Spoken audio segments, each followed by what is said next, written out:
मौनी अमावस्या क्यों मानी जाती है इतनी खास? सुनिए पौराणिक कथा। ऐसा कहा जाता है कि मौनी अमावस्या के दिन गंगाजल अमृत में बदल जाता है। माघ मास की अमावस्या, जिसे मौनी अमावस्या कहते हैं, यह योग पर आधारित महाव्रत है। मान्यताओं के अनुसार इस दिन पवित्र संगम में देवताओं का निवास होता है, इसलिए इस दिन गंगा स्नान का विशेष महत्व होता है। माघ मास को भी कार्तिक के समान पुण्य मास कहा गया है। गंगा तट पर इस कारण भक्तजन एक मास तक कुटिया बनाकर कल्पवास करते हैं। हिंदू धर्म में मौनी अमावस्या का विशेष महत्व माना जाता है। यह मुख्य रूप से माघ माह के कृष्ण पक्ष की अमावस्या को मनाया जाता है। मौनी अमावस्या को लेकर यह मान्यता है कि इस दिन मनु ऋषि का जन्म हुआ था।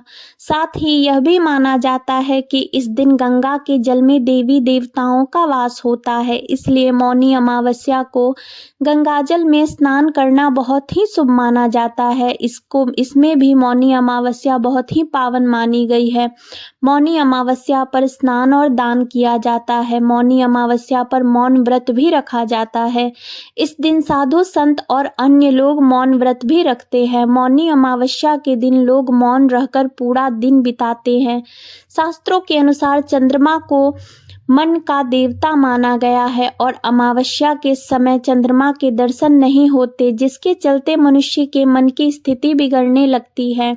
इसलिए मौनी अमावस्या के दिन चुप रहकर यानी मौन धारण कर मन की स्थिति को संभालने की कोशिश की जाती है और मन में ईश्वर का जाप करके दान का पुण्य प्राप्त किया जाता है। मौनी अमावस्या पितरों के लिए अनुष्ठान किया जाता है। जिन लोगों को अपने पितरों की मृत्यु की तिथि की जानकारी नहीं है, वे इस दिन अपने पितरों का पिंडदान कर सकते हैं। मौनी अमावस्या पर पितरों के पिंडदान और तर्पण से उन्हें मुक्ति मिल जाती है। साथ ही पितर बैकुंठ धाम चले जाते हैं। इस साल मौनी अमावस्या 29 जनवरी को है। मौनी अमावस्या का व्रत करने से आत्म संयम, शांति और मोक्ष होता है। शास्त्रों में कहा गया है कि मौनी अमावस्या का व्रत करने से समाज में मान सम्मान भी बढ़ता है। चलिए अब जानते हैं कि इस दिन मौन व्रत क्यों रखा जाता है। मौनी अमावस्या पर मौन व्रत भी रखा जाता है। इस दिन लोग आत्म संयम और मानसिक शांति के लिए मौन व्रत रखते हैं। साधु संत इस दिन मौन व्रत रखते हैं क्योंकि मौन मन को कंट्रोल में रखने और ध्यान में एकाग्रता का सबसे सशक्त माध्यम है। शास्त्रों के अनुसार मौन व्रत से व्यक्ति आध्यात्मिक उन्नति प्राप्त करता है। इस साल की मौनी अमावस्या बहुत ही विशेष है। भगवान सूर्य इस समय मकर राशि में गोचर कर रहे हैं। वहीं 29 तारीख को चंद्रमा भी मकर राशि में गोचर करेंगे। गुरु पंचम भाव में विराजमान है। ऐसे में एक उत्तम स्थिति बन रही है। इस दिन सिद्धि योग का भी निर्माण हो रहा है। महाकुंभ में इस दिन अमृत स्नान किया जाएगा। इस वजह से इस साल की मौनी अमावस्या बहुत विशेष रहेगी। इस दिन अगर आप व्रत रख रहे हैं तो प्रातः उठकर सबसे पहले स्नान करें और फिर भगवान विष्णु और भगवान शिव की पूजा करें। साथ ही मौनी अमावस्या की व्रत कथा सुने। पौराणिक कथाओं के अनुसार मौनी अमावस्या के दिन मनुष्य जी का जन्म हुआ था। इस दिन मौन व्रत कर विधिवत श्री हरि भगवान विष्णु की पूजा अर्चना करने से मुनिपद की प्राप्ति होती है। सनातन धर्म में अमावस्या तिथि का विशेष महत्व है। जब सूर्य और चंद्रमा के बीच का अंतर शून्य हो जाता है तो अमावस्या तिथि का योग बनता है। धार्मिक मान्यताओं के अनुसार अमावस्या की तिथि भगवान विष्णु को अत्यंत प्रिय है। मौनी अमावस्या पर मौन धारण कर स्नान करने का विधान है। इस दिन पीपल के पेड़ एवं भगवान विष्णु की विधिवत पूजा भी काफी महत्वपूर्ण मानी जाती है। स्कंद पुराण में वर्णित एक कथा के अनुसार बिना व्रत कथा पाठ किए किसी भी व्रत को पूर्ण नहीं माना जाता। अगर आप मौनी अमावस्या के दिन व्रत रख रहे हैं तो इस व्रत कथा को जरूर सुने। मौनी अमावस्या की व्रत कथा आइए जानते हैं असंभव को भी संभव करने वाली मौनी अमावस्या व्रत की चमत्कारी कथा। इस मंगलकारी अद्भुत कथा का आनंद उठाएं और अंत तक हमारे साथ बने रहें। पौराणिक कथाओं के अनुसार कांचीपुरम नगर में देव स्वामी नामक एक ब्राह्मण रहता था। उसकी पत्नी का नाम धनवती और पुत्री का नाम गुणवती था। उसके 7 पुत्र थे। देव स्वामी ने 7 पुत्रों का विवाह करने के पश्चात अपनी पुत्री के विवाह के लिए योग्य वर की तलाशी हेतु अपने बड़े लड़के को बाहर देश भेज दिया। इधर देव स्वामी ने अपनी पुत्री गुणवती की कुंडली एक ज्योतिष को दिखाई। ज्योतिष ने गुणवती की कुंडली देखकर कहा कि सप्तपदी होते होते ही यह कन्या विधवा हो जाएगी। यह बात सुनकर देव स्वामी अत्यंत दुखी हुए और ज्योतिषी से इस योग के निवारण का उपाय पूछने लगे। ज्योतिषी ने उपाय बताया कि इस योग का निवारण सिंघल द्वीप वासिनी सोमा नामक धोबिन को घर बुलाकर उसकी पूजा करने से ही संभव होगा। यह सुनकर देव स्वामी ने अपने सबसे छोटे लड़के के साथ अपनी पुत्री को सोमा धोबिन को घर लाने के उद्देश्य से सिंघल द्वीप जाने के लिए रवाना किया। वे दोनों समुद्र के तट पर पहुंचकर समुद्र पार करने का उपाय सोचने लगे, लेकिन उन्हें कोई उपाय नहीं सूझ रहा था। थक मारकर दोनों भाई बहन भूखे प्यासे एक वटवृक्ष की छाया में उदास होकर बैठ गए। उस वृक्ष के तने की एक खोह में गिद्ध के बच्चे रहते थे। वे दिन भर इन दोनों को परेशान होते हुए देख रहे थे। शाम को बच्चों की माँ उनके लिए कुछ आहार लेकर आई और उन्हें खिलाने लगी, लेकिन गिद्ध के बच्चों ने कुछ नहीं खाया और अपनी माँ से कहने लगे, इस वृक्ष के नीचे आज सुबह से ही 2 भूखे प्राणी बैठे हैं। जब तक वे नहीं खाएंगे हम लोग भी नहीं खाएंगे। बच्चों की बात सुनकर उसकी माँ गिद्धनी को दया आई। उसने दोनों प्राणियों को देखा और उनके पास जाकर कहा, आपकी इच्छा मैंने जान ली है, आप लोग भोजन करें। कल प्रातः मैं आप लोगों को समुद्र पार सोमा के घर पहुंचा दूंगी। गिद्धनी की बात सुनकर उन दोनों भाई बहन की चिंता कम हुई। दोनों को अत्यंत प्रसन्नता हुई। उन्होंने गिद्धनी को प्रणाम कर भोजन किया।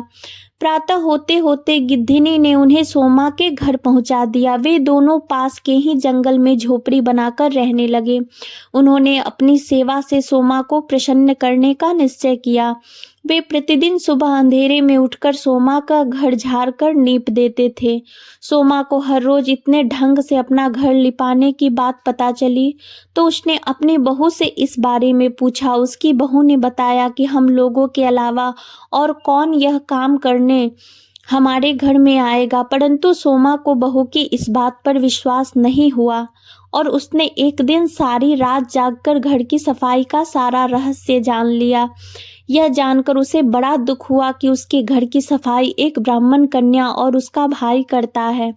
उनसे इस तरह सेवा करने का कारण पूछने पर भाई ने सोमा को सारी बात बताई, जिसे सुनकर सोमा ने कहा, आज से तुम लोग यह काम करना छोड़ दो। मैं तुम लोगों की साधना और सेवा से प्रसन्न और विवश हूँ।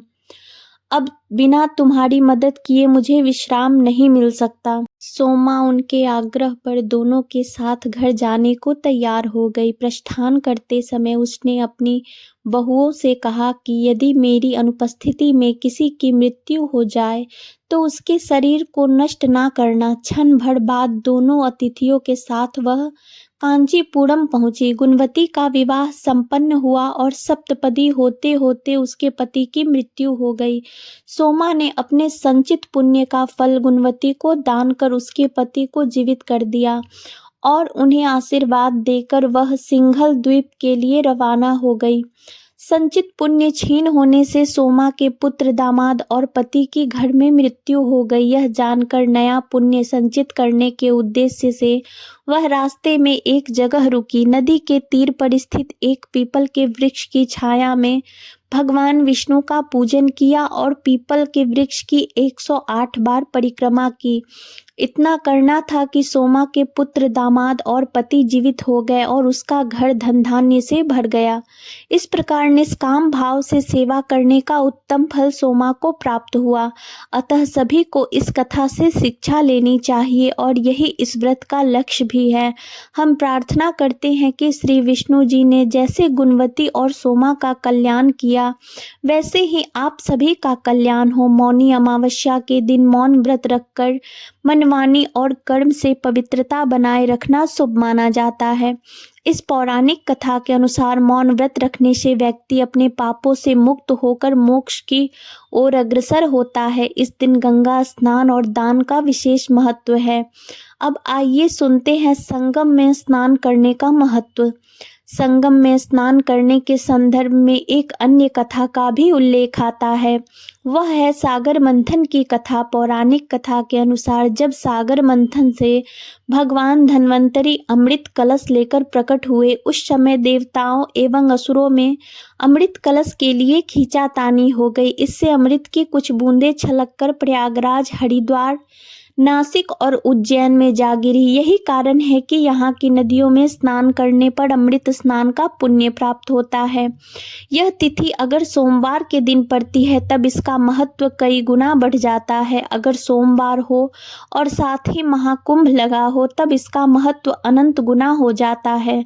शास्त्रों में कहा गया है कि सतयुग में जो पुण्य तप से मिलता है, द्वापर में हरि भक्ति से, त्रेता में ज्ञान से और कलयुग में दान से मिलता है, लेकिन माघ मास में संगम स्नान हर युग में अनंत पुण्य देता है। इस तिथि को पवित्र नदियों में स्नान करने के पश्चात अपने सामर्थ्य के अनुसार अन्न, वस्त्र, धन, भूमि तथा स्वर्ण जो भी आपकी इच्छा हो दान देना चाहिए। इस दिन तिल दान भी उत्तम माना गया है। इस तिथि को मौनी अमावस्या के नाम से भी जाना जाता है, अर्थात मौनी अमावस्या। चूंकि इस व्रत में व्रत करने वाले को पूरे दिन मौन रहने का पालन करना चाहिए, इसलिए यह योग पर आधारित व्रत कहलाता है। शास्त्रों में भी वर्णित है कि होठों से ईश्वर का नाम जप करने जितना पुण्य मिलता है, उससे कई गुना अधिक पुण्य मन का फेर कर हरिनाम लेने से मिलता है। इसी तिथि को संतों की भांति चुप रहना उत्तम है। अगर संभव नहीं हो तो अपने मुख से कोई भी कटु शब्द ना निकाले। इस तिथि को भगवान विष्णु और शिव जी दोनों की पूजा का विधान है। वास्तव में शिव और विष्णु दोनों एक ही हैं, जो भक्तों के कल्याण हेतु दो स्वरूप धारण करते हैं। इस बात का उल्लेख स्वयं भगवान ने किया है। इस दिन पीपल में अर्घ देकर परिक्रमा करे और दीपदान दे। इस दिन जिनके लिए व्रत करना संभव नहीं हो वह मीठा भोजन करे। अब आइए सुनते हैं मौनी अमावस्या पर मौन व्रत का महत्व। इस दिन प्रातः स्नान करने के बाद भगवान विष्णु और भगवान शिव की पूजा करनी चाहिए। श्री हरि को पाने का सुगम मार्ग है।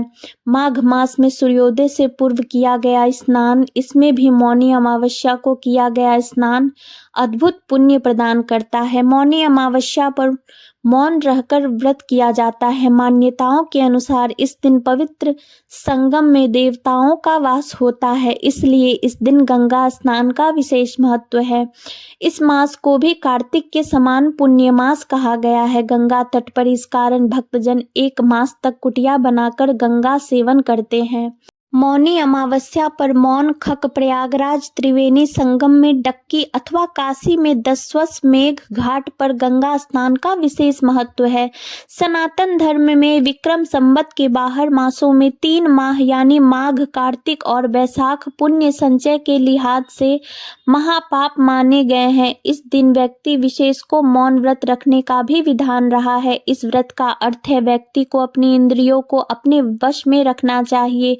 धीरे धीरे अपनी वाणी को संयमित करके अपने वश में करना ही मौन व्रत है। कई लोग इस दिन से मौन व्रत रखने का प्रण करते हैं। वह व्यक्ति विशेष पर निर्भर करता है कि कितने समय के लिए वह मौन व्रत रखता। कई व्यक्ति एक दिन, कोई 1 महीना और कोई व्यक्ति 1 वर्ष तक मौन व्रत धारण करने का संकल्प कर सकता है। इस दिन मौन व्रत धारण करके ही स्नान करना चाहिए। वाणी को नियंत्रित करने के लिए यह शुभ दिन होता है। मौनी अमावस्या को स्नान आदि करने के बाद मौन व्रत रखकर एकांत स्थल पर जाप आदि करना चाहिए। इससे चित्त की शुद्धि होती है और आत्मा का परमात्मा से मिलन होता है। मौनी अमावस्या के दिन व्यक्ति स्नान तथा जप आदि के बाद हवन, दान आदि कर सकता है। ऐसा करने से पापों का नाश होता है। इस दिन गंगा स्नान करने से अश्वमेघ यज्ञ करने के समान फल मिलता है। माघ मास की अमावस्या तिथि और पूर्णिमा तिथि दोनों का ही महत्व इस मास में अधिक होता है। इस मास में यह 2 तिथियां पर्व के समान मानी जाती है। समुद्र मंथन के समय देवताओं और असुरों के मध्य संघर्ष में जहां जहां अमृत गिरा था, उन स्थानों पर स्नान करना पुण्य कर्म माना जाता है। मौनी अमावस्या के दिन व्यक्ति को अपने सामर्थ्य के अनुसार दान, पुण्य तथा जप करने चाहिए। यदि किसी व्यक्ति की सामर्थ्य त्रिवेणी संगम अथवा अन्य किसी तीर्थ स्थल पर जाने की नहीं है, तब उसे अपने घर में ही प्रातःकाल उठकर दैनिक कर्मों से निवृत्त होकर स्नान आदि करना चाहिए अथवा घर के समीप किसी भी नदी या नहर में स्नान कर सकते हैं। पुराणों के अनुसार इस दिन सभी नदियों का जल गंगा जल के समान हो जाता है। स्नान करते हुए मौन धारण करे और जाप करने तक मौन व्रत का पालन करे। इस दिन व्यक्ति प्रण करे कि वह झूठ, छल, कपट आदि की बातें नहीं करेंगे। इस दिन से व्यक्ति को सभी बेकार की बातों से दूर रहकर अपने मन को सबल बनाने की कोशिश करनी चाहिए। इससे मन शांत रहता है और शांत मन शरीर को सबल बनाता है। इसके बाद व्यक्ति को इस दिन ब्रह्मदेव तथा गायत्री का जाप अथवा पाठ करना चाहिए। मंत्रोच्चार के साथ अथवा श्रद्धा भक्ति के साथ दान करना चाहिए। गाय, स्वर्ण, छाता, वस्त्र, बिस्तर तथा अन्य उपयोगी वस्तुएं अपने सामर्थ्य के अनुसार दान करनी चाहिए।